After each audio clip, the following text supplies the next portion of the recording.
Hello, everyone. This is quite a turnout.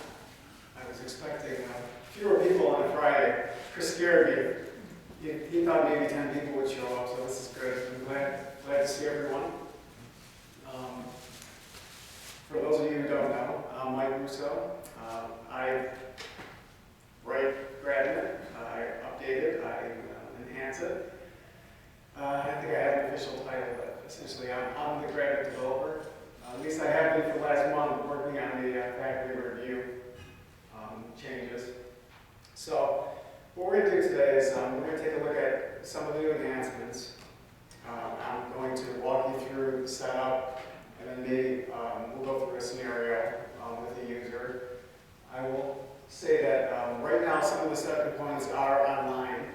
Everything I'm going to show you today will be online on Monday, and two other things that I'm not going to show you today, but we're going to maybe discuss a little bit, and hopefully this weekend I can get those done as well. We had a couple of enhancement requests come in last week that set me back a little bit, but I think it'll be for the best because it'll make the new features a little more flexible.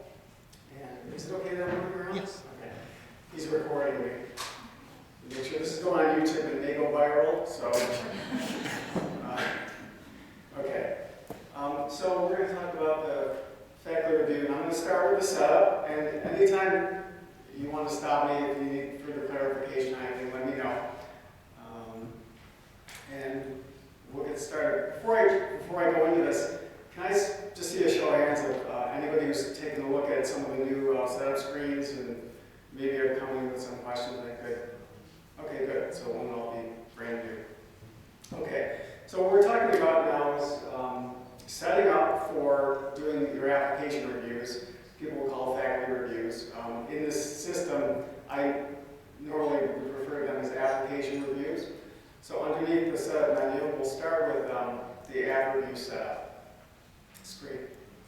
And this screen is really where most of the configuration is done for the new feature. At the top, if you have access to multiple programs, you would change your program by dropping a list at the top. It's like every other screen, really, in the application manager. And the next thing you would do is you would select your reviewers.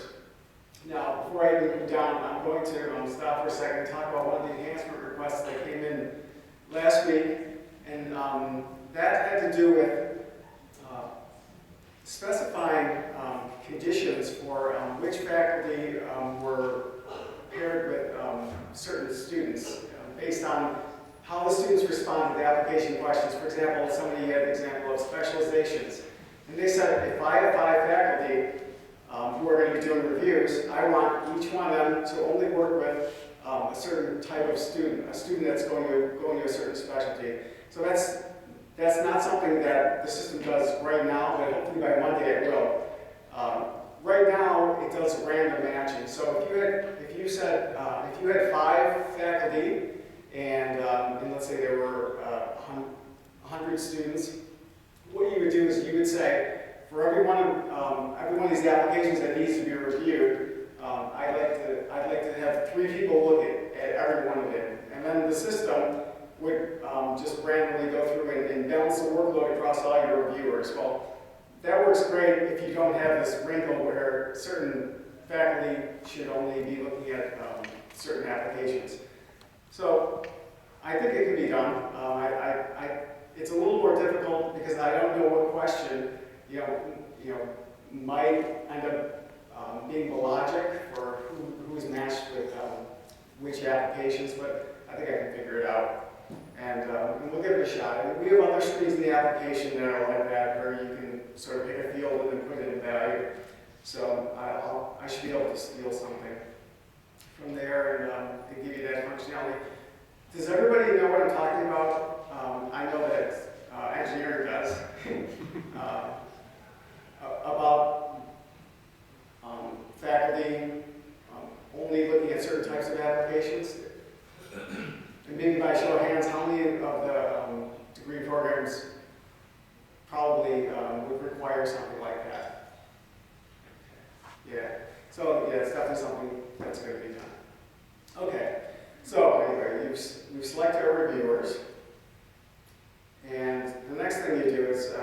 you would select your terms for application review, and typically it would be one term at a time, but you never know. And there's a date for beginning the reviews and then a deadline date. And we need the deadline date mainly for reminders. It's not like the system's going to blow up if a review's not done before the deadline, but we are going to be sending out reminders to reviewers periodically, and so that the deadline date's important. Now this is something new. They haven't seen it if you've already looked at this. And what we have in the application review interface, which I'm going to show you in a minute, is one of the new enhancements is to be able to take every document that's attached to an application and put it into one PDF file. So you're not looking at opening multiple windows and printing out multiple PDFs. And how you configure that is done right here. So you choose the content, which of these are checklist categories. So you might have, for example, letters of recommendation. You might have 3 letters of recommendation, but there's only one place you need to go to say, yeah, I want my letters of recommendation in that file. And you would do that here. And you can set the order of where they appear. So if I made this 4 and saved it, letters of recommendation would jump up to where transcripts are. I'll just do that. So letters of recommendation are up here now in the generated file. Does everyone understand that? I think a lot of people have asked for that, the capability to take all of the documents associated with an application, including the application. So if you want the application to be in that large file, you can do that as well. So. Like, here's a question there. Oh, I'm sorry. Are we able to upload?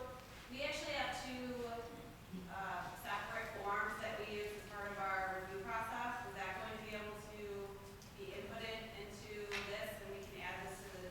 Absolutely, yeah. What you do is you create a local checklist item, and then attach it, and then you come here and enable it and put it where you want in the document order. You can certainly do that. There's another question. I'm sorry. Oh, So by default, like this letters of recommendation, does that pull from the online letters of recommendation? yes. And then does standardized tests pull from the electronic ones we receive, or the uploaded ones in the checklist? There are actually 2, and that's a good question. What you're seeing here, this is a combination of application sections and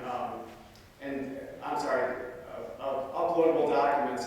And Chris Connor just mentioned that before we walked out. And I am going to attach the official scores, and they don't come in as PDFs, just like a lot of letters of recommendation didn't come in as PDFs either. They were coming in all kinds of crazy file formats. Or somebody would type it into that box where they submit letters of recommendation. Well, it doesn't really matter now because behind the scenes, all of that was converted to PDF a couple of days ago. So even if they entered it into the text box, it's a PDF file now, and it can be added to this one large document. So now you have to forgive me. My eyes, my vision's a little blurry. So if anyone has their hand up, you might want to wait a little. No? Okay. Good. Okay, any other questions about that? The document? Yes? What if they don't upload the letter, but they mail it to you? Then how do you get it on there? Same thing with me, the checklist, correct? So somebody sent you a hard copy of a letter of recommendation? Or sometimes they have problems uploading it, so they'll email it. Yes. A few of the programs have done that, and I think what they've done is they've created a local checklist item called, mailed letters of recommendation. And even if that were the case, you could still include it in your main document by coming here and just checking it.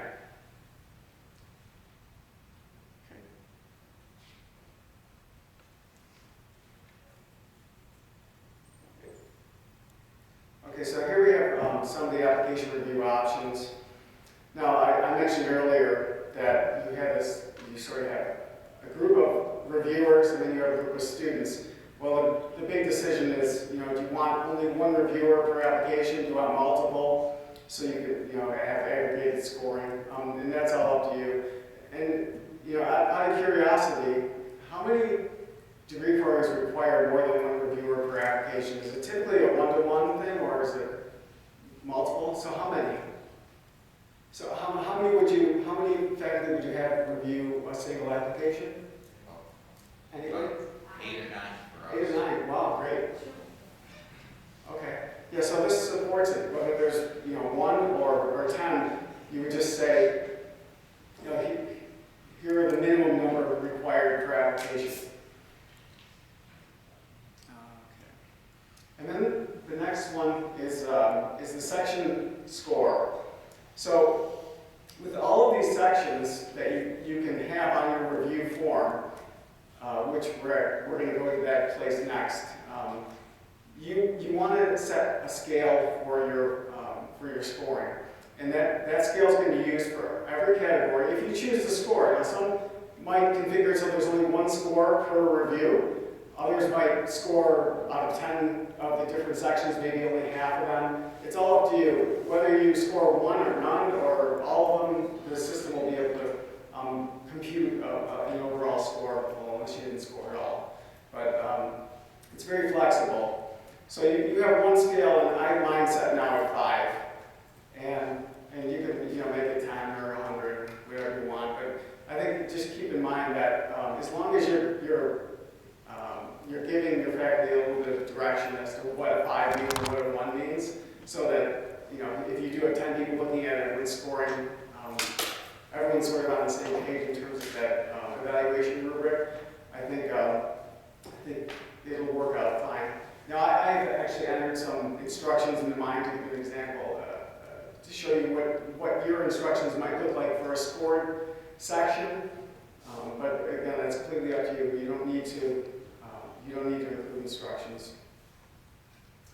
Okay, so we have that. And then there's some other options here, and I put most of these in because last time we met, some people were saying, we do things in a certain way, so I need to be able to build in the flexibility. Some reviewers. Some programs would have reviewers log in and only see their own assignments. Others wanted the reviewers to be able to see everyone's assignments and maybe even how they scored them. So whether you want to kind of hide everyone else's reviews or let the reviewers see everyone else's, that would be the first option you would check. And I'm actually going to log in as someone who is just a reviewer. They don't really work in GrAdMIT. They're just logging in to do the reviews, and that's it. And the interface looks a little bit different, simpler for them. And there's no guessing involved. Their list of reviews is going to be the first thing that they see. And the next one was if they can score any application, even if it wasn't assigned to them, meaning they can sort of take ownership of it. And somebody mentioned that last time that they wouldn't mind if the reviewers were able to do that. For example, if somebody was overwhelmed with work, maybe outside doing reviews, and they couldn't keep up, and somebody else had a little more free time, maybe they could just jump in and review some applications that weren't initially assigned to them. But if you check it, then they'd be able to do that. Okay, and then the third option is to automatically set the applicant's status to committee review when it's assigned, and that's up to you. The way you'd like the system to work. I think it makes sense to do that, but not everyone uses that particular status. I noticed, but a lot do, and I think it's convenient. I mean, if you want to assign 100 applicants at once, you might as well let the system mark the status for you if they're going to be able to review. And if I'm going too fast, let me know, but next to every one of these, you'll see the little help pop-ups that pretty much explain. Actually, I should just do this and not talk. You guys can read that? Okay. And then we have automated email reminders. And I wasn't really sure what the rules should be, so I just threw some out there. But if you have any other ideas, let me know. I just thought, we'll go like a weekly interval, and then as it gets closer, you could say one day before, and then if it passes the deadline, maybe you can remind them every day. And if you want to be copied on those reminders as well. Now, as a manager, you're going to be able to go to the main reviewing list and see what everyone's doing. You'll see who hasn't done anything, and you'll see who's already completed all of their application reviews. And we'll head there in a second. Now, the last option on the page is it is optional, but if you choose to check this first box and click Save, what it'll do is it'll apply all the rules for this that you've set here. It'll look at the reviewers you've selected. It'll look at the minimum number of reviews required for each application, and then it uses an algorithm to pair reviewers with applications. And I'll do it now. This is just on my machine. So it just created 19 new reviews. Now let me explain the second option. Okay, let's say you have maybe 50 that you've assigned, whether you've assigned them manually or you've let the system assign them. You might like the way it is, but you might want to change something. For example, you might not want a given reviewer to review any application. So if I unchecked this and then didn't click this box, it would sort of be destructive. It would say, well, that person shouldn't be a reviewer, so it would sort of delete all of their reviews. Not if they started them. Okay, if they started them, it won't touch them. These are reviews that haven't begun yet. But if I check the second box, it's sort of a safety net. What it does then is it just says, I'm going to change anything it can, but it won't remove any students or assigned evaluators. So again, there are help pop-ups here. And I should probably have done this at the beginning, but I want to apologize about the screen resolution. This is 800 by 600, which was the standard in 1998. So your screen is going to be 6 times bigger than this. So when we get into the review interface, it's going to look really squashed, but in reality, it's really slick, and you have plenty of room. Okay. So do we have any questions about the main setup screen before I move on to the section setup? No? Good.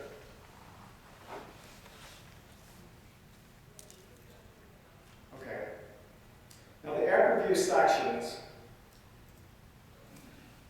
This is sort of, I mean, if you think of an application review as different categories that can be commented on or scored, this is where you define what's important for your program. And that could mean it's maybe a section of the application that's important, or it could be a document that was uploaded, or it could be your standardized test scores, or it could be really anything. But it's all up to you. So when you go in and configure this, it's what makes sense for your program. What you typically ask your application reviewers to focus on, you might already have some sort of scoring sheet that you give them. Well, this is sort of how you define that. You would just simply go through and say, let's see, what's the name of here? The first one's academic background. And these are, again, application sections.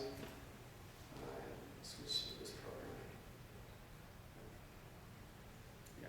So this is my demo program, and you can see I've entered some rating instructions. So I'm just going to go into, this is general information, which is, it went in and looked at my application and said, okay, well, there are 10 sections on this application, so it extracted them out, and it's allowing me to choose it to be included in the main review form. And for general information, I'm not scoring it, but it is going to show up. So go back and find one that is scored. Okay, here's recommendations. So for large recommendation, I should probably check that. Oh, you know what? I didn't want to do that. It was probably good. It was probably good that I made that mistake here, so you don't. That recommendation was the recommendation section off the application, and I should have known that because it says right here what the section type is. So for the application section, that's essentially where they typed in the person's name and their email address. I don't want to see that on the evaluation form. I will see the letter of recommendation that we're uploading. That's already selected. So I'm going to do that. So I think everyone gets this. These are your checklist items that are enabled for this degree program, and the sections of the application that the student filled out.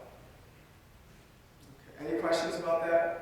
And for every one of these sections, you can say, yes, my reviewers are allowed to enter comments, or yes, my reviewers are allowed to enter a rating based on the scale we selected on the last page. And both of those things are optional.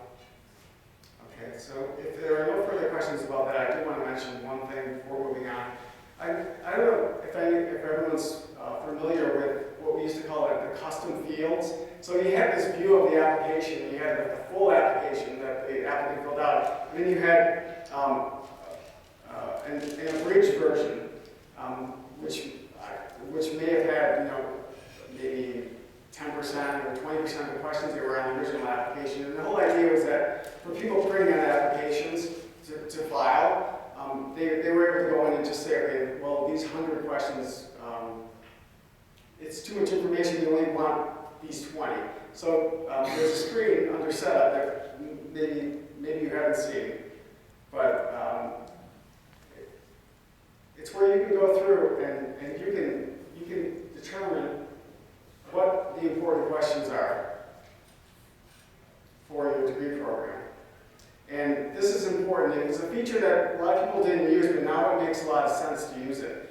Because when you decide to make the application part of that massive document, or you choose an application section to appear on your faculty review form, it's going to look here. So if a section had 10 questions, but you only care about 3, then you would go here and just pick those 3, just so you're not overwhelming the reviewers with information. This lets you pare down the information a little bit, and I don't know.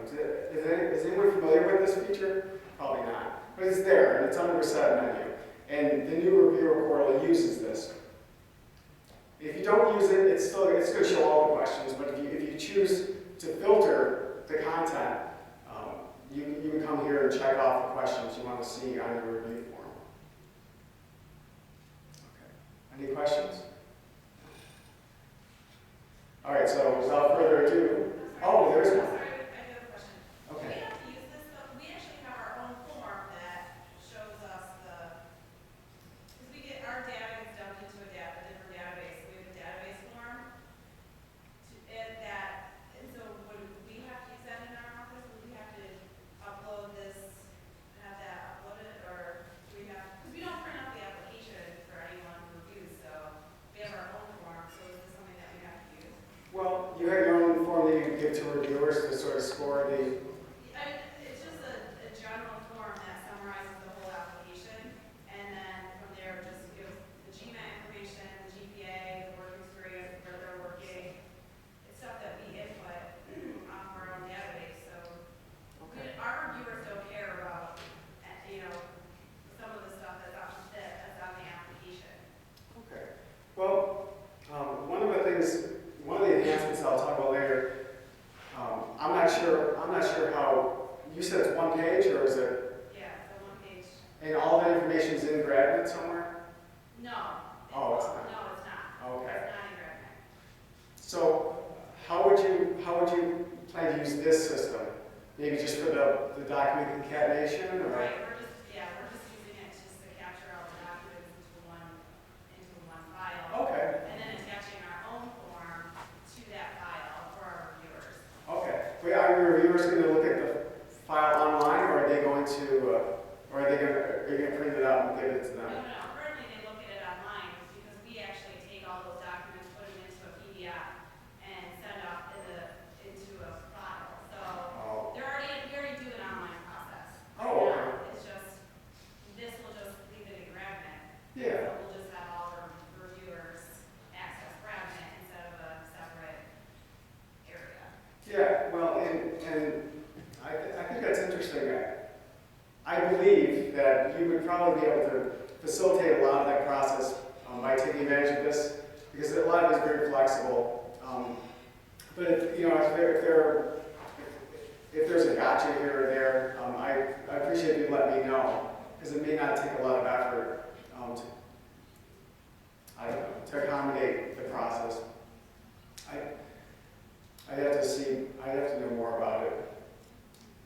But anyway, we are going to look now at the reviewer list. So now I'm in here as a manager, so I'm going to see everybody's reviews. So I have my column here for my applicant, and then a column for the reviewer, and you can sort these. You can also set a filter here if you just want to see one person's evaluations or reviews. That's like every other screen in the application. But what I'm going to do now is I'm going to take you into the interface. And again, the resolution is a lot smaller than it will be in real life, so keep that in mind. But the whole challenge here, and I think we've succeeded, is to build one screen that allows you to access every piece of information about an applicant, every piece of information that you care about, without leaving, without popping windows open.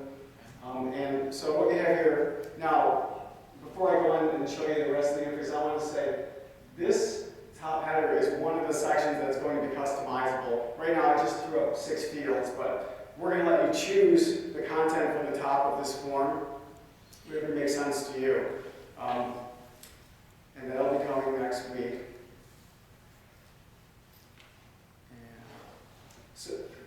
So here are all the sections that we selected on the previous screen, this screen.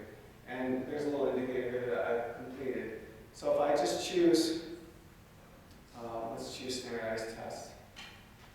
So within, what happens is that section opens up. Again, this is a tiny monitor, but on the monitor, it would have opened up. Oh, is it back? It would open up, and I can scroll here. All of the PDFs associated with that section are going to be available to me as a reviewer. And then right under that section, these are instructions I put in as an example of what kind of guidance you might give your reviewers about scoring. Now, I chose a 5-point scale. So I have that over here. And I can enter comments because I enabled it for this section. And then there's an indicator that the reviewer's done with section. It's mostly to help them remember, you know, where they finished making comments, or you know, if they want to close the section and not open it again. And that was the whole idea of this, is that if all these were expanded, it would be a 20-page document, but this makes it very easy to get around. Now that I just showed you documents that were uploaded for one of these sections. Those were like the checklist. They were related to the checklist items. And here, I'll find, let's see, economic background. So what this does is it'll go into that application section and pull out the fields that I selected to show. If I only wanted to show the GPA and the school name, I would have done that here. But I just left the whole section in. So you can make comments about it, or you know, enter a score for that section. And when all said and done, there's an aggregated score for this application that you see on this screen. And then when the reviewer is ready, they can enter some final comments optionally and make a final recommendation. So that, right now and I can add more very easily, or I just thought for the final recommendation, I think it's probably best to try to standardize that, just like we do our applicant statuses. But if there's one I forgot, or you think it should be added, I can easily do that. Right now, I think those are the 4 biggies. And of course, then the final sign-off. When the reviewer is done, oh yes? Just to be clear, even though they had accepted, it has no effect on the official status. No, it doesn't at all. It's just a recommendation. Right. And so I'm going to say, I recommend you accept this applicant, here's some comments, and here's my score. And if I go back to the list screen, you can see it's going to show up in green if they're accepted. Yellow means in progress, white means not started.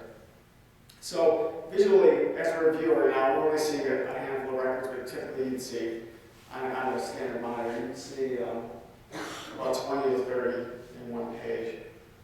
And you can sort them by recommendation, so if you want to see everybody who's been accepted, or print that out, print out a list.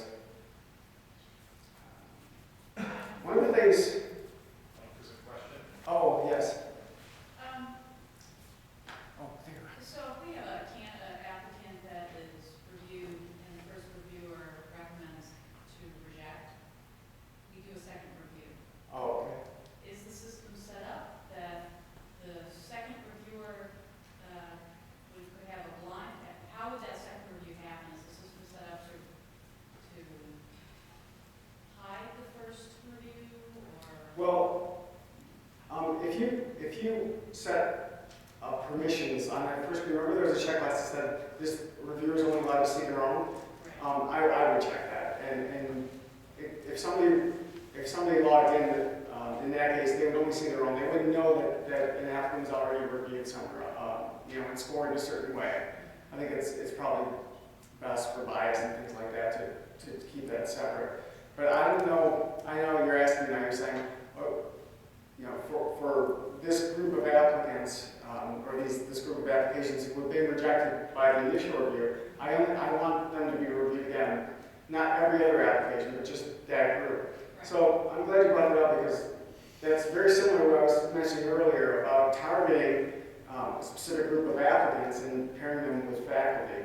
And I mean, it's sort of the inverse of what I was saying before, where I had the example of specialties, which is a response to a question on an application, but it's still an attribute associated with an applicant, just as being rejected is. So I'll keep that in mind when I look at this, and maybe on the screen where the sub-screen where there's a checkbox at the bottom and it automatically did the matching, maybe that's where you can go and say, okay, yeah, all my applicants that meet certain criteria, and everyone else would be left alone, but the applicants who were initially rejected would be reviewed twice and nobody else would. So, There's another question. yes. My question, so it's kind of similar. We have faculty who would review an application and then they want to pass it to someone else, and they weren't able to print out what they're looking at. Is that going to be possible now, or how would they turn around and check off for this review now to go to someone else? Okay. So how does the initial faculty member decide who gets it next? Well, they decide. Our faculty is kind of broken into divisions, so after the first person looks at it, they are like the head of that group. They decide which of the other faculty members, which specific faculty member should take a look at this person. Well, you can do manual assignments, and I'll show you that real quick. So you can. I mean, it doesn't all have to be generated by the system in terms of matching. If I go back to, I'm just going to go back to the list now and click Add New. Now, a faculty member who only has security rights to do reviews cannot do this. I'm in as a manager now, so I get this link to Add New. And here it's a pretty simple interface. I mean, I have a list of reviewers and I have a list of applicants. And you just do the pairing if you want to add one, or here I add 10. But I mean, that's one way. They could just say to the manager, can you do this pairing for me? And then when the second faculty logs in, or they could set permissions up to allow the all faculty to be able to add them. I mean, if that's part of the process, I guess you have to just trust each other. But they wouldn't be able to take what they're looking and copy it directly to another person, could they? Well, the second person would see exactly what the first person saw in terms of content. They just wouldn't see the comments and things unless you enabled it. Now, if you allowed faculty to view how others scored an application in the comments manager, then then sure, they could look at it here just as they would on paper. It would just be a matter of, you tweaking security to allow that. So, and I can't think of any reason why that wouldn't work. How many applications do you typically review per cycle? Probably around 80. 80? Yes. Oh, then I would just open it up because it's a smaller amount. Okay, somebody just left. They had to leave for a good reason. I'm not boring you. Okay. I'm gonna jump. Okay. I'm gonna go back to the data entry screen here. And again, these are all sort of accordion, and you can go through, and this is an application section. There's a personal statement, and you can read it here. Do the scoring right underneath every one of these sections. Now, one of the things I haven't showed yet, and I'm going to show you now, is I just clicked this print view all link right here, which is at the top of the form. And what that did was it went in and looked at what I set for the documents to be included in the single document. And what you have checkboxes here, just in case for that time you're printing you want to leave something out. Maybe there are 10 pages of transcripts and you don't necessarily want to print them for this person, but you might for others. You could deselect it. I'm going to click print. And what it's doing now is it's taking all those documents and it just made one big file for me. It'll be faster on the server than it is on my machine. But this first page is the one that you'll be able to customize. These are just some fields that I just threw in there. Now, this is the summary view of the application, which was the first document, and then we have your standardized test scores, transcripts, statement of purpose. This is, I included the passport. And then finally I have the resume, CV. So that's how you would, you first choose your documents, put them in the right order, and then the system does the rest. As long as the person has the document, it will be included. Yes? So kind of back to my question about letter of recommendation, if we have to make a separate checklist for it, what happens if there's nothing in it then? Well, For a certain act? no, it'll actually work out well because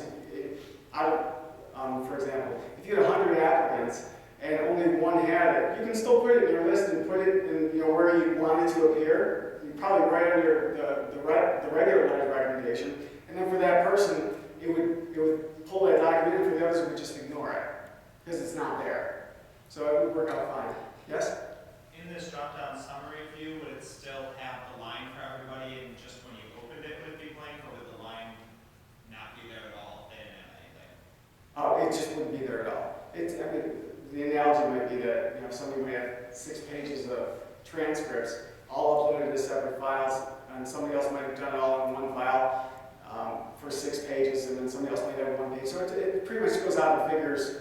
It'll pull in whatever it can for that category. And not only is that available here, but from the applicant list. So there might be programs who don't even want to use the fact review, but they still want that feature. They still want to be able to put all their documents into one. So on the applicant list screen, if you go into settings now, starting Monday, when this goes live, there's an option in here for what I call print all documents. So you would check that, and from the list page, you get this link here in the final column, and you can click that for anybody, and it'll bring up that same page and create your document for you. Ooh. What is that? That's just been a giant PDF. It doesn't print them right away though, right? No, you would have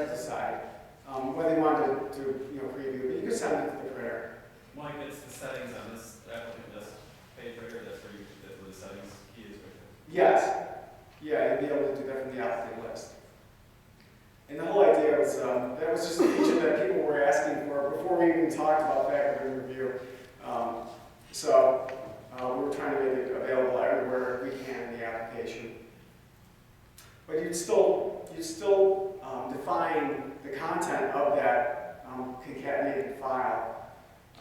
That's where I'm searching for a good name for that file. Do you have any ideas? What should we call that massive file, all the information that you care about, all the documents? Do you have an idea? Wait, what was that? Okay. There was a question, Nick? All done? Yes. What happened to the GRE? Doesn't show. Did you cut that out there? He doesn't have it selected. In my list, yeah, I don't have it selected. No, I can do it. I can tell it makes you uncomfortable. I'm gonna edit. There. Well, you keep changing things, so I wasn't sure. Yeah, no, I'm going too fast, I know. I'm gonna slow down now. That's okay. I'm gonna sing a little song for you now. Okay. All right, I'm gonna go back to, We have another question, Mike. oh, yes. Is there, the screen you just had before, is there any way you could create a screen like that, but it would actually show what the GRE score or the TOEFL score is without them clicking into it, or? You mean like to hover over and have it pop up? Like it would just automatically show instead of, All right, let me go back. So, describe to me how that would work. well, like under GRE, if it says yes, where instead of them clicking to see the score would just automatically be there, or is that too far advanced? Well, for TOEFL and GRE, there are categories in the percentile and then the raw score. So at least 6 numbers. So I think if you hover over something, something rather bigger than would fit in that cell would have to come up. Is that what you're thinking? I mean, and I've done things like that. So you'd hover over and behind the scenes it would go out and try to fetch the data. But that could be done, and I know it's annoying, but you also don't want to, I mean, this is already highly optimized interface. The applicant list page, because the database behind the scenes is so massive. This is like 12 years of data, and most of the files are well over a gig. So it's really amazing that this screen performs as well as it does. So whenever I make a change, I try to keep in mind that performance matters, especially when people are searching and things like that. But I like the idea. I mean, we definitely keep it, someone's taking notes, right? Yeah, someone's writing it down. Another So, question in the back, Mike? yes. So when you print out the documents, does that print the linked things like the letters and the GRE score? Wait, I didn't catch the last part. The print documents on the right-hand corner, when you push that, does it also print the test scores that are linked and the letter of recommendation? Yes, if you've selected them to be included in that file, yes. Yeah, the whole idea there was just that, every piece of information related to an applicant, whether it's a document or something in the application, could be included on that file. And that's the way it works.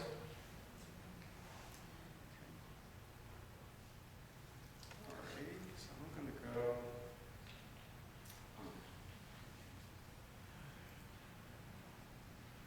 I think what I'll do is I'm going to log out as manager, and I'm going to log in as just. So the scenario now is I'm a faculty member who does reviews, but I don't really work in GrAdMIT. Maybe I've never even been in GrAdMIT. I'm a reviewer. So this is what I see when I log in. And I think what we could do, if you think it's important, is maybe even have a splash screen if we detect it's the first time they're in, if you think they need a little bit of assistance. But hopefully, I'm in now as this Joe reviewer, and I have security set up for this degree program to only allow me to see my own. And of course, I can't see any others because I don't have assignments in any of the other degree programs. So that drop down with my name goes away. It doesn't need to be shown because I can't see anybody else's anyway. And that's about it. This is what the interface looks like. I mean, the question you had last time, are people going to be confused? Will they have to hunt around and figure out where to do the reviews? And I logged in now just to show you that it's going to be right in their face. It's going to be the only thing they see. If they click home, home is the screen for them. Again, this is somebody who's a reviewer but doesn't have management access.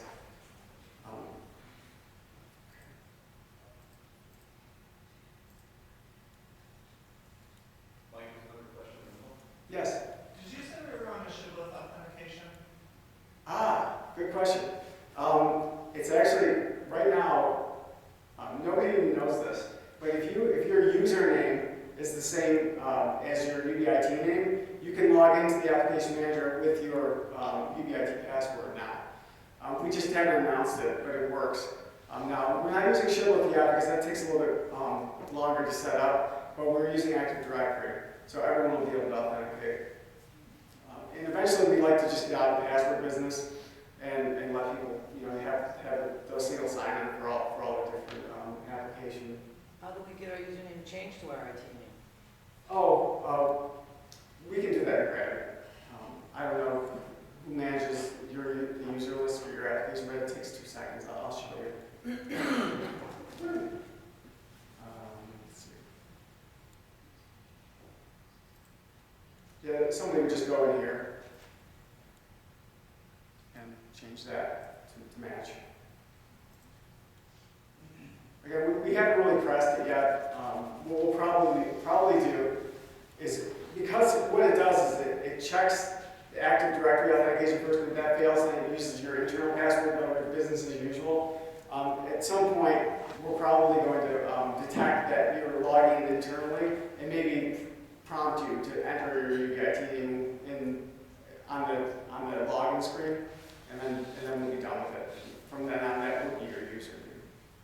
So we're trying to migrate sort of gracefully towards that.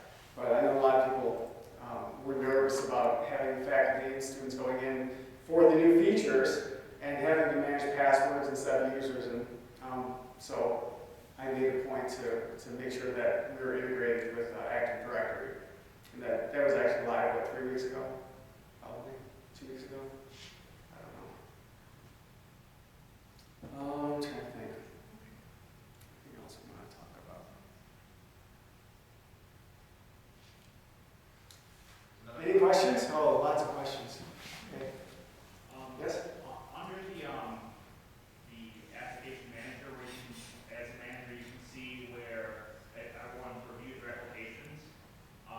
Is there a way to aggregate everyone who's reviewed to see how many of them have done approvals and export that somehow to an Excel doc or to a? Yes, there actually is going to be an export feature here.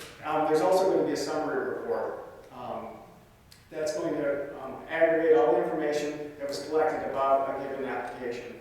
So if there are 3 people reviewing it or 10 people, well actually now that I know there are 10 people, I'm going to reconsider the layout I was envisioning for that. But yeah, you're going to be able to get a printout, a single page, hopefully a single page report of wellness, I guess comments would be different. But an export has been planned. The numbers, yeah. Yeah. One other thing too, under after review setup, when you clicked, you had the option at the bottom for the automatic committee review switch. Yes. At the bottom, where exactly, like what status code of those applications can be set as before when you click save at the bottom? Like is it pulling any completed application or is it pulling just any? Yeah, that's a good question. I think I might have put something in there in the help, but what it does is it looks at any applicant that has completed their application but they don't have the final status yet. Okay. So their status, as long as it's not rejected or any of the accept levels, they'll be eligible. Okay. Mm-hmm. Thank you. Pardon? Oh, yes. So when you say anyone who's completed it but does not have a final status, does that mean they've submitted it for formal review? Yes. Often, we're still waiting on many of their their test scores may not be in yet, or their letters of rep, but it could be assigned to someone before those come in then. So is there a way to set it so that it holds until it's officially complete and we have all the required components? Yeah, that's another good Should grab question. it until we mark it complete. Once we say it's complete, then that's when it should grab it, not before, because if They may they never look at complete it, if they didn't pay their fee yet or anything, it's just gonna take it and. Yeah, I think they would have to have paid the fee. This is a good discussion because that was one of the things I wrestled with when I was figuring out how to grab a group of students. Maybe I should give you a bunch of options where you can decide what makes an application eligible for review.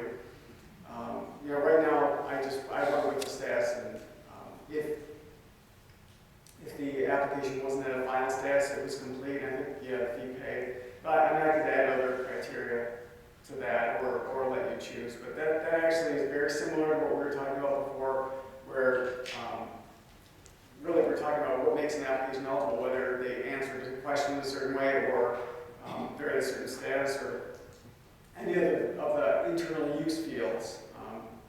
We should allow you to make that decision on the setup screen. Yeah, I just wanted to add, like, with all the documents submitted and then it's complete, like, if we're the ones that decide it's complete, maybe that would work best, because they could submit all their things, and it might look complete according to the checklist, but there might need to be another transcript, or there might be something they submitted that wasn't quite right, and they need to resubmit it. The passport and TOEFL section. Yeah, or something like that. yeah. Okay, no, that's great. That's a good idea. And I can tighten up those rules. Give it back. Yes? So once they're in the reviewer's, like, queue, when do they get purged out of there? Like, we might have a reviewer that in a semester goes to 700 applications, I would have to want them to thumb through 700 on the final ones they haven't reviewed yet, or do they just use this? Yeah. If there were 700 applications and you decided that you wanted one reviewer to look at, one person to review each one of them, and then you selected 7 reviewers just for the sake of easy math, then each one of the reviewers would be assigned 100 automatically if you selected them from the list. So it balances the work across. Am I answering your question? No, I'm thinking like we have different rounds, so there might be one reviewer who's gonna review at 3 different rounds, and I was hoping the first round of people wouldn't be in there anymore when we got to the second round. The second round? Review. The second, if we have 3 different deadlines, so they're gonna review at 3 different times, and the first round of people that are already reviewed be taken out of their queue. Okay, so you're saying that the first round of applications that have been reviewed, make sure they're not there for the second round. Yes. That's very similar to what we were just saying. And that could be one of the criteria is that they've been reviewed already, then leave them out for this time, this sort of matching cycle. This is good. It's a good conversation. So I'll focus more on identifying the subset of applications. Yes? Somebody at the top? Oh, lots of hands. Yes? Mike, assuming that a decision's been made, is there any kind of notification feature to maybe other personnel who are actually responsible for managing the status? Or is that done through that export that you were talking about? Yeah, either the exporter, they could just come here and sort the list and say, okay, well, these, top 20, and, they could export the list and print it out. But that was one of my questions I had when I was finalizing this part is, what happens then? Does somebody kind of go in then and say, well, of the 10 people who reviewed, they all recommended accept, so let me just accept them here, rather than, it's going to be printed out and handed to someone who's going to go into GrAdMIT and hit accept, I was thinking of ways we could eliminate that step. Functionally, that may be the way it happens. Yes. You hand it off to somebody else to actually go in and do that and take it over from there. Right, but maybe that's faculty review report, faculty reviewer interface phase 2. Maybe we take it the next step. I like to. Yes? My question is, if you mark the file accepted, wouldn't that take it out of the review process? One way to get them out of the round, wouldn't it? They were reviewed. Yeah, no, But then you went back in and somebody marked it, the administrator marked it accepted, wouldn't that take them out of the review process? yes. You mean if they officially mark them as accepted? Yeah, absolutely, yes. They wouldn't be eligible So there you go. at a final status. Yeah, that's certainly true. Somebody else had a hand. Yes? If the applicant never enters the review and doesn't hit save, it's not going to save it. Can they have a pop-up saying, do you want to save this? Because they're going to just enter it and then go on to the next one and nothing's going to get saved. Because we don't receive messages like if I change something on the application, if I forget to hit save, you don't get a reminder saying, oh, do you want to save this? Yeah, there's some screens too. Let's see.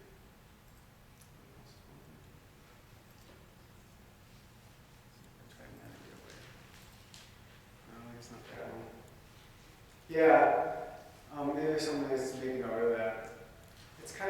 It's difficult to do that with the browser. It's not like a regular application, 'cause there's a lot less control. But it can be done. There are little tricks I can use. When the application info does that. Pardon? In the application information, then when you look at somebody's application, it gives you the reminders, like if you change something. Oh, is it? Yeah. Yeah, I've seen that. I wrote it about 10 years ago. I don't remember. I knew it. It was in there somewhere. Yes? Can you go back to the screen for the reviewer portal up there so you can open a file? Oh, okay. You mean the reviewer interface that, Yeah. okay. Open up one of those. Yeah, let me just change to. I loaded up, yeah, this guy. This guy has a lot of documents. So at the very bottom, I see that you have put in area of comments. One of the things that our reviewers do is not only do they give a recommendation of accept or reject, but in all the accepts, they also rank. They put them in, they make a recommendation tier, like 1, 2, 3. I know that they probably could put that into the comments section, but I'm wondering, is there some way so that we can sort the applicants based on the final recommendation and tier? Well, what I would recommend is, I mean, you could use the summary category and set it up for a rating, and maybe you could use the summary category where they accept their 1, 2, or 3. That's an idea. And then would I be able to sort files based on that rating, or would I have to go through each file one at a time? Well, let me ask you this: do they rate any other parts of? Yes. Oh, they do. So that's a different kind of rating. That's like a 1, 2, 3. You say? Correct. So yeah, so I can see how we will use the, in the 1 through 5, for each component of the application, but then there's an overall recommendation for ranking. So you have a final recommendation, and then there's a ranking on top of that. Oh, any addition to that? Yeah, so like in that little drop down menu, it says final recommendation, Mm-hmm. like, I don't know if that can be customized to each department or to each application, but I would have accept 1, accept 2, accept 3, reject. Oh, That would meet our department's needs, but. okay. Well, as long as I could, right now it's hard coding, but it didn't need to be. I mean, it would be simple enough to give you a place where you would, can maintain your own list. I was just worried that, let's say a review process began and people were adding labels while some were already completed. They would never have had a chance to have that final recommendation. So whoever's taking notes, maybe make a note of that, and that would solve your problem. I could just give you a way to edit that list. Yeah, that would be great. We could put our Yeah, options. because they're really just labels. I They're mean, they're- recommendations, they're not the final accept. exactly. It's not like this is linked to the real accept at all. It's just a label. So you can put in whatever you want. Not yet, but you will be able to. Okay. Any other questions about this interface? It's a lot prettier when you see it. Believe me, this is really embarrassing, and it's all squished together. I think that you like it. And Mike, can you go to the setup page again, Sure. Which one? The sections or the main? review setup? Okay. Yeah. That top section there, we came across that section last week in some of our applications, and there are names there we simply don't recognize. We're wondering what is the process in which you'd like us to submit the names for that section? Well, what you should see there, anybody who has access to your degree program. Oh, well, I don't recognize half the names. We had a bunch So of we'll volunteers use there. how they got there. Which program in particular? Maria, are you in there? Okay, John. It was the regular MSW. Was my name in there? No. Oh. No, there were names of actual staff, but then there were all these other names that we just simply didn't recognize. So, Well, they must have access to your program. That's probably something, I don't know who manages Lisa, did you manage their user list? Her name wasn't on it. I have see the names that are listed that she's talking about, because there are people that have view access only to some of the programs, Okay. so I need to see that. Yeah, we've actually made a lot of changes to security to support this. Prior to the last round of changes, it was on or off for access to programs and to features in the application. Now we're able to say you have access to it, or you can see it, but you can't change anything. And we tried that before with the read-only, but it never really worked. And now it's all working for this entire portal, every menu option. We can lock down, so if there are users who shouldn't be there, just let us know. It could be that they were entered 10 years ago. They probably still don't have access though, but I'm surprised that they're showing up. Well, I don't know, who should I send me? It's Lisa. So if you want names, then probably, what else do you need from, because we'll have to add all the faculty to the review. Well, just email me, we'll talk about it online. You're going to need an import for that. Users. Okay, well, I mean, if there are any other questions, I'm pretty much through showing the new features.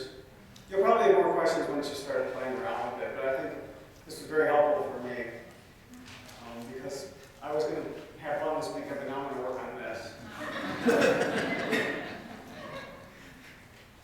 What parts are live and what are we still waiting on? Everything you see today is going to be live on Monday. The parts that aren't done now are this way of that we're speaking of, where you could say identifying a group of applicants who should be eligible for this review process. That I haven't done. It was just brought up this week. And then the top, I'll show you.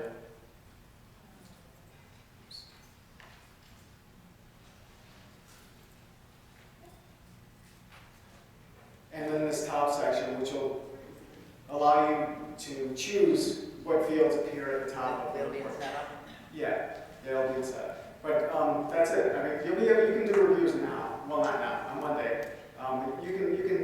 Faculty can start reviewing in the report, that summary report and the export, but that's only a couple of days. The data collection and all this interface was really where the work was with this module. It's all done. I want to thank everybody for coming, and the other thing I want to do too is I want to thank Mike for the work that he's doing. I think one thing I want to say is this is the first year that we're doing this. We're going to make mistakes. We're going to have things that aren't going to be right. And I know it's difficult to do it during the cycle. There is no good time to do this. But what the end goal is with this is to actually make this system completely customized to your needs and flexible enough so you can be able to do processing in a more efficient manner. So if there are things that we can't get to right away that are icing on the cake, they're not going to be forgotten about, because once Mike can start getting sleep, and I also have to tell everybody, and I'm not exaggerating, Mike has been literally working between 80 to 90 hours a week on this. Probably since back in August. He's had about a 2 or 3 week period since then. But this particular piece itself really started to formulate in December. He was working on international admissions, but we do let him get out of the basement once in a while. But in all honesty, it's a credit to Mike. Mike is an outstanding individual. He's done a wonderful job on this. But I ask that you continue with your continued patience on certain things. We will work towards making them better for you and customize the system to meet your needs. But it's going to take some time. There are certain things I expect that we will do next year that we weren't doing. We'll change some things differently. So if there are comments or concerns or questions, please direct them to me. Let me know. We will take them. They're not going on deaf ears. We'll talk about them. Okay? Thank you very much for coming. Thanks, everyone.